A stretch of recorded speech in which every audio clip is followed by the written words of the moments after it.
Bienvenidos al Centro de Fe Tultitlán. Este es un enlace de Semillas de Fe, un grito de ayuda, y este es el enlace sobre el sacrificio de nuestro Señor Jesucristo que hizo en la cruz por ti y por mí. Es referencia a esta semana que es una semana de resguardo, es una semana de recordatorio, una semana de sumisión, en la cual en todo el mundo se llama Semana Santa. Este es un enlace para ti y para todos los que necesitan ayuda en su vida, y este programa tiene un propósito de cómo poderles ayudar por medio de estudios espirituales, estudios bíblicos, consejos bíblicos, para poder salir poco a poco de nuestra mala manera de vivir y sobre todo recibir la bendición de nuestro Señor Jesucristo. Me gustaría darles un consejo. Es que siempre debemos, ¿verdad? Siempre debemos dar un grito de ayuda a nuestro Señor Jesucristo para poder salir lo más pronto y rápido y posible de todos nuestros problemas. Y muchísimas otras bendiciones más nos puede estar viendo y oyendo y siguiendo, ¿verdad? En Semillas de Fe, un grito de ayuda. Y sobre todo me gustaría que ustedes se suscribieran a nuestro enlace de Semillas de Fe, un grito de ayuda, y lo pueden hacer y lograr por medio de Facebook, YouTube y WhatsApp. Yo soy el pastor Luis Cosío y hoy quiero platicar referente en la última etapa final de nuestro Señor Jesucristo. Realmente el Señor Jesucristo desde su nacimiento, verdaderamente empezamos a ver que fue por medio del Espíritu Santo y toda su etapa fue creciendo en conocimiento y en sabiduría.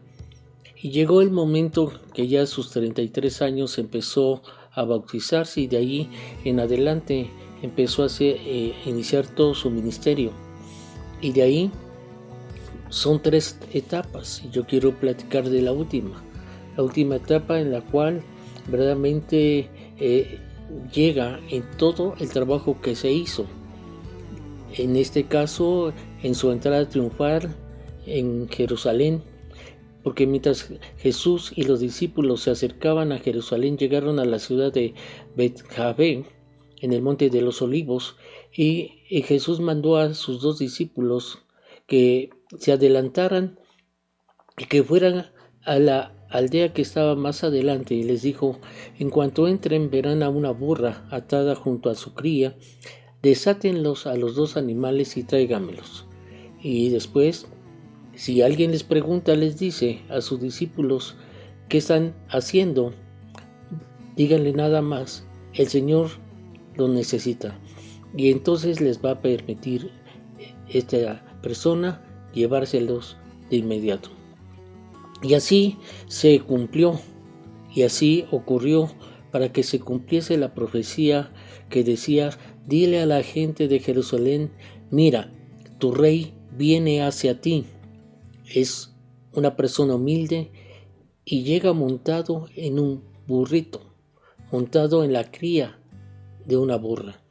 Y los 2 discípulos hicieron tal como Jesús le había ordenado y dicho, y llevaron a la burra y a su cría, y lo pusieron sus prendas sobre la cría, y Jesús se sentó en ella. Y vemos, ¿verdad?, que en ese momento la multitud se agolpó. Toda la multitud que estaba presente, la mayoría tendió también sus prendas sobre el camino delante de él, y otros también cortaron ramas de los árboles y también iba pasando y extendían sobre el camino donde pasaba Jesús con su burrita, le extendían. Y Jesús estaba ya en el centro de la procesión, y toda la gente que le rodeaba le gritaba: alaben a Dios, porque Él es el Hijo de David, y bendiciones al que viene en el nombre del Señor. Alaben a Dios en el cielo, porque Dios está en lo más alto. Y toda la ciudad de Jerusalén estaba alborotada a medida de que Jesús entraba. Y muchos se preguntaban, ¿y quién es este? Se preguntaban. Y las multitudes contestaban, Él es Jesús, el profeta de Nazaret de Galilea. Y como todos siempre querían apresarlo y todo esto, porque querían ver de dónde venía su autoridad. Y cuando Jesús regresó al templo y comenzó a enseñar, se le acercaron los principales sacerdotes y los ancianos y le dijeron, a ver tú, ¿con qué autoridad haces todas estas cosas? Y le empezaron a reclamar. Y dice, ¿y quién te dio el derecho para que hicieras esta cosa? Y Jesucristo le contestó de una manera muy sana, yo les voy a decir con qué autoridad hago estas cosas si ustedes me contestan una pregunta. Y pues ellos lo único que dijeron, pues dijeron que sí. Y dice, la autoridad de Juan para bautizar, ¿provenía del cielo o era meramente humana? Entonces ellos se quedaron asombrados cuando les hizo esa pregunta al Señor Jesucristo, y ellos empezaron a discutir entre sí este asunto, uno con otros. Y empezaron a meditar y a pensar, si decimos que provenía del cielo, nos preguntarán, ¿por qué no le creímos a Juan? Pero también si les decimos que era meramente humana, la multitud se va a venir sobre nosotros, porque todos creen que Juan era un profeta. Y entonces finalmente le contestaron al Señor Jesucristo, ¿sabes, Jesús? No sabemos. Y entonces respetuosamente Jesús les dijo, entonces yo tampoco les diré con qué autoridad hago todo y cada una de estas cosas. Y de ahí en adelante muchísimas cosas hizo Jesús antes de terminar su obra aquí en la tierra. Sus obras aquí en la tierra de Jesús fueron un ejemplo. Vuelvo a repetir, de 3 partes que llevó su ministerio, la última parte, Jesús estaba en la cena en Betania, en casa de Simón. Y esta María, la hermana de Lázaro, hizo algo sorprendente que provocó mucha discusión, ¿verdad? ¿Y qué es lo que provocó? Pues puso un aceite carísimo y todos estaban en contra de eso, pero Jesús salió en su defensa. También el rey Jesucristo, que entró en Jerusalén, entró, como les digo hace un momentito, montado en un burrito. Y de esa manera Jesús cumple una profecía pronunciada 500 años antes. También Jesucristo vuelve otra vez al templo, ¿verdad? Y estaban los comerciantes. Y verdaderamente no para hacer nada ilegal en los negocios que hacían los comerciantes de Jerusalén. Y entonces en ese momento el mismo Señor Jesucristo le dijo, ladrones, ¿qué es lo que están haciendo aquí? Otra de las cosas, también iba pasando el Señor Jesucristo y se vio una higuera. Y al ver esa higuera, lo primero que dijo, Jesús le enseñó a sus discípulos sobre el poder de la fe y les explicaba por qué Dios va a rechazar a las naciones de Israel. Esa higuera se secó y vimos que fue una manera de enseñarles a sus discípulos sobre la fe. También vemos el trabajo que habló sobre las historias de las viñas. Es un ejemplo cuando el mismo Señor Jesucristo le habló de un hombre que les pide a sus hijos que trabajasen en su viña. Y también al hombre que le alquila su viña a unos agricultores malos. Después se ve Jesucristo, ¿verdad?, que hace un banquete de boda y nada más estuvo Jesús, pone en comparación que también es un profeta. Tratan de también atrapar a Jesucristo ya en su tiempo último, pero no lo logran.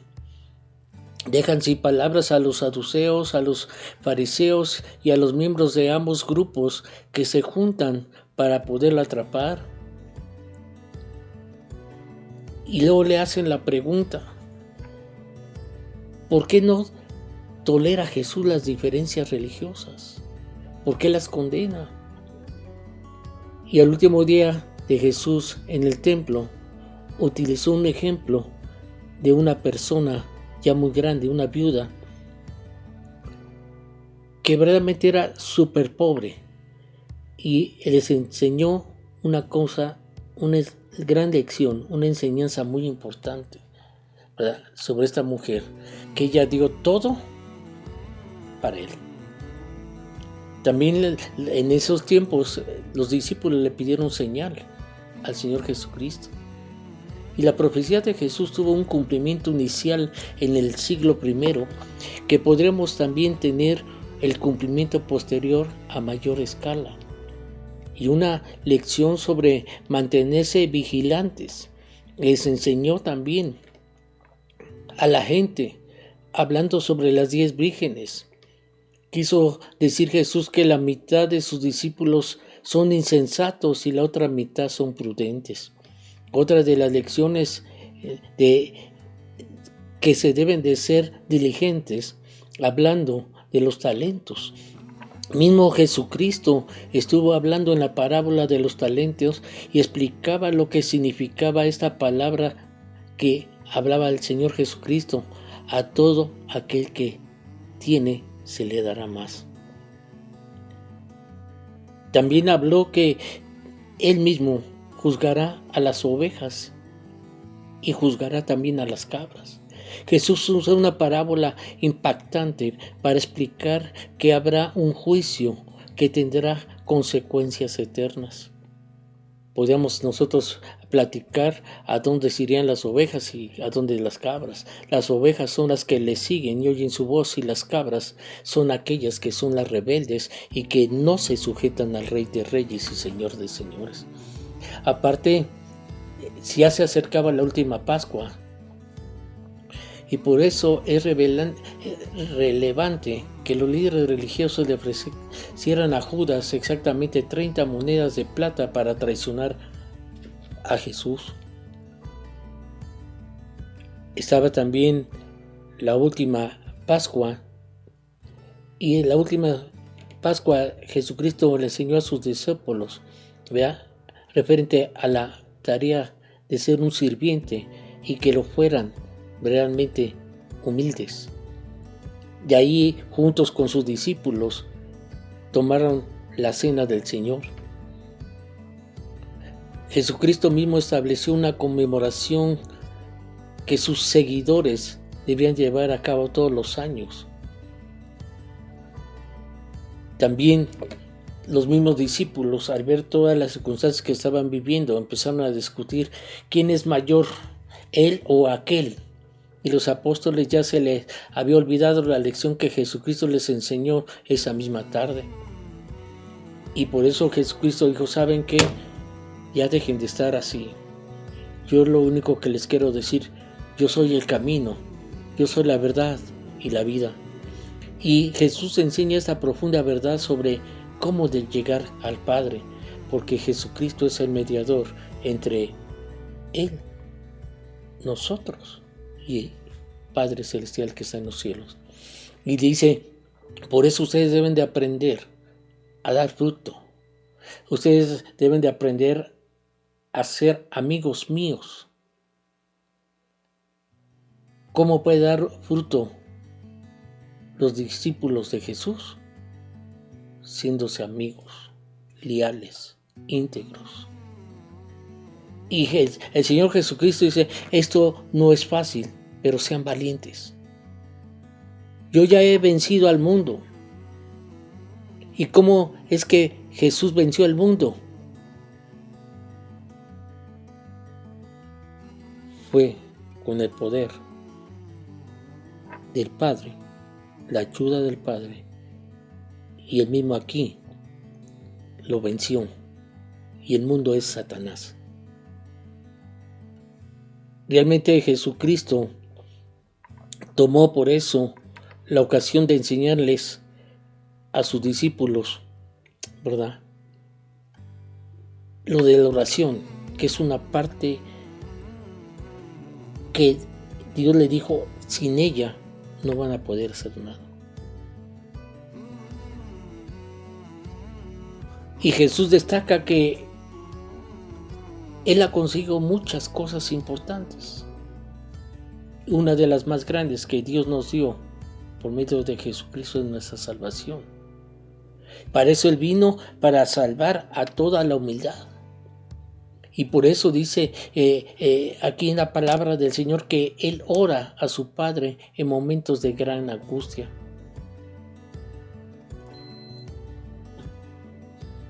Fíjense que en el tiempo de angustia, ya cuando estaba al último por terminar la vida del Señor Jesucristo, ¿por qué le pidió Jesús a Dios?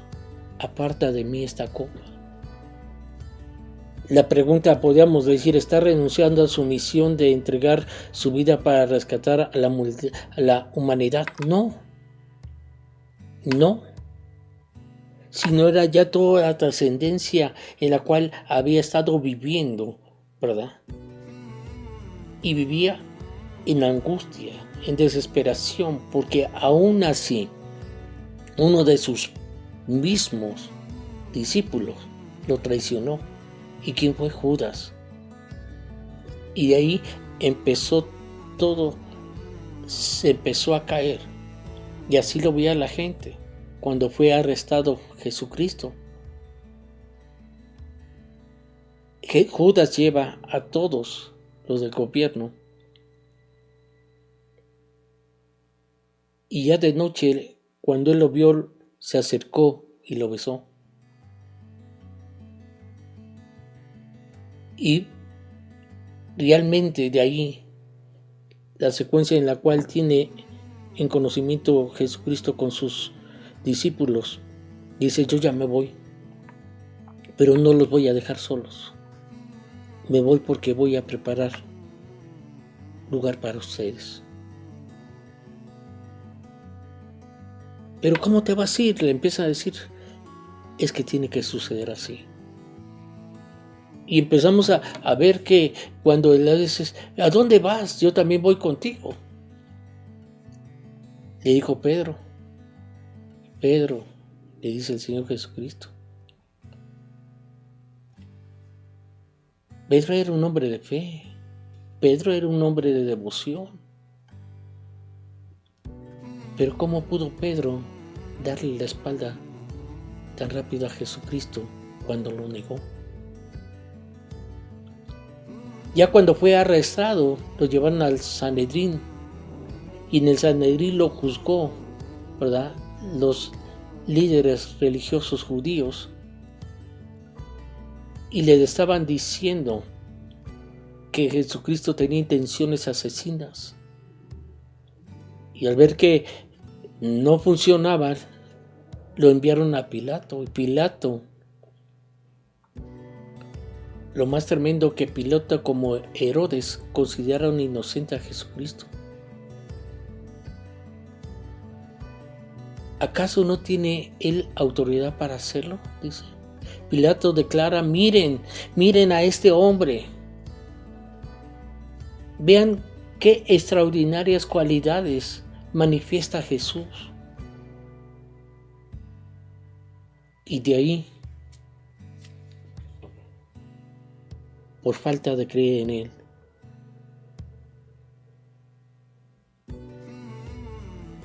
empezó el lugar de su ejecución. Se llevan a Jesús al lugar de la ejecución.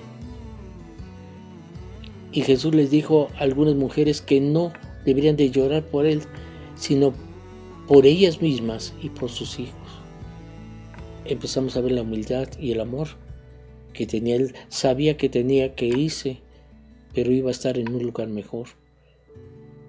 Y él fue para prepararnos el lugar, porque a todo aquel que cree le da la salvación, y el que verdaderamente es salvo le ofrece el regalo de la vida eterna, de estar en ese lugar en el cual él fue a preparar. Y realmente, dice, les empiezan a decir a Jesucristo, oye, dicen que tú eres el rey. Y Jesucristo, usted lo está diciendo. Tenía una sabiduría Jesucristo como no se imagina. Después, cuando ya estaban en la ejecutación, ¿verdad? Ya estaba en la cruz. Muchas personas pueden decir, bueno, si Jesús verdaderamente es Dios, ¿y por qué le pasa esto? Y lo más tremendo, que estuvo al lado de dos ladrones, que eran también, iban a ser ejecutados con él mismo.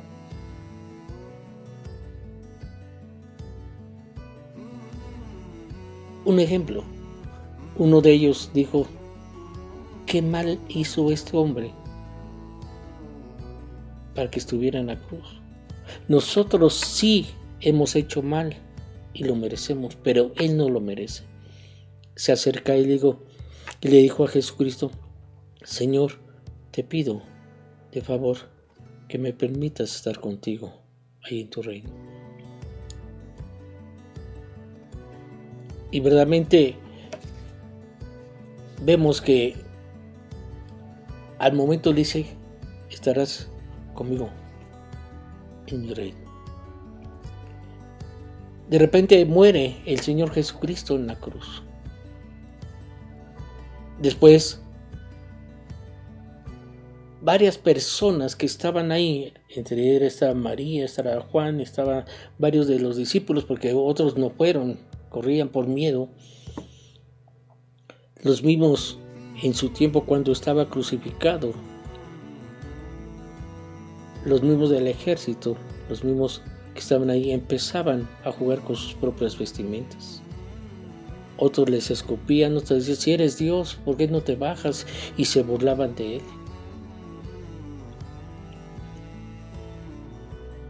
Y lo más tremendo, que muchas personas pueden, por medio de la promesa en la cual vino y entregó su vida a Jesucristo por nosotros, por medio de ello nos podemos beneficiar de la promesa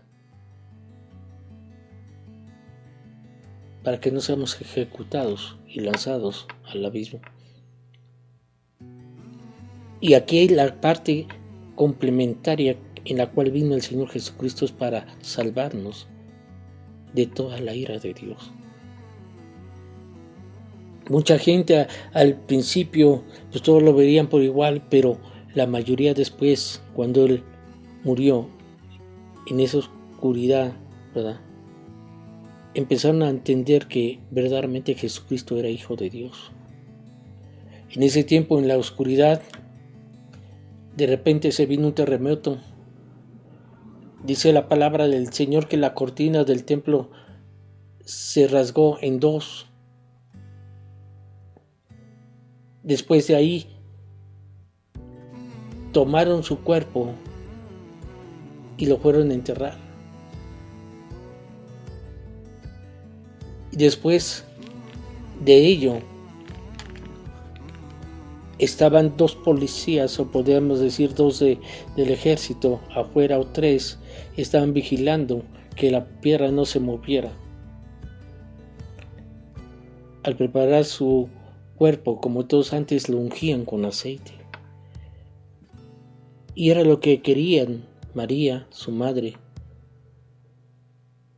y varios querían eso, ungir su cuerpo de Jesucristo.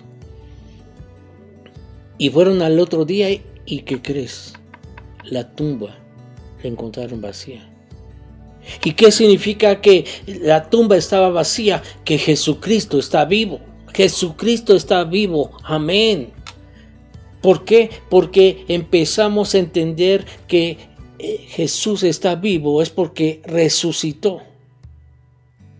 Después de resucitar, Jesús no se aparece primero a sus apóstoles, sino se apareció a una mujer que es su discípula. Después de resucitar Jesús, ¿verdad?, no nada más sucede con ellos, sino aparece a muchos.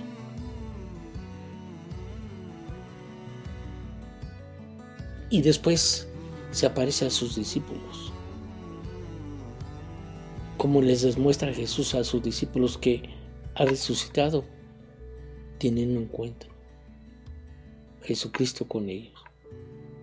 Y no nada más con ellos, también otro fue a la orilla del mar de Galilea. Jesús le recuerda a Pedro 3 veces que cómo puede demostrar que lo ama. Y verdaderamente cientos de miles de personas ven a Jesús antes del Pentecostés. Cristo, lo que te puedo decir, Cristo está a la derecha del Padre. Y Jesús trajo el paraíso, lo dejó aquí en la tierra, dando su vida, y ahí terminó su misión. Les recuerdo que este enlace es producido por Semillas de Fe, una semilla de fe y de esperanza para su vida y su corazón. Mi deseo es que cada uno de ustedes nos pueda estar visitando en nuestra página Semillas de Fe, un grito de ayuda, donde hay constantes sorpresas de predicaciones que les pueden estar ayudando en su caminar, en su crecimiento y sobre todo para edificar su espíritu. Me gustaría darles un consejo. Debemos de aprender que nunca uno debe de callar, sino lanzar un grito a Jesús pidiendo la ayuda para poder salir lo más pronto y rápido y posible de nuestros problemas. Y muchísimas otras bendiciones más que puedes encontrar en Semillas de Fe, un grito de ayuda. Y nos puedes estar viendo, oyendo y siguiendo por medio de Facebook, YouTube y WhatsApp. Pero sobre todo me gustaría que te suscribieses a nuestro enlace Semillas de Fe, un grito de ayuda, ¿verdad? Y nos des tus comentarios sobre estas prédicas de esta semana, ¿verdad?, que estamos celebrando, la Semana Santa. Yo soy el pastor Luis Cosío y nos vemos en unos momentos más. Que Dios los bendiga.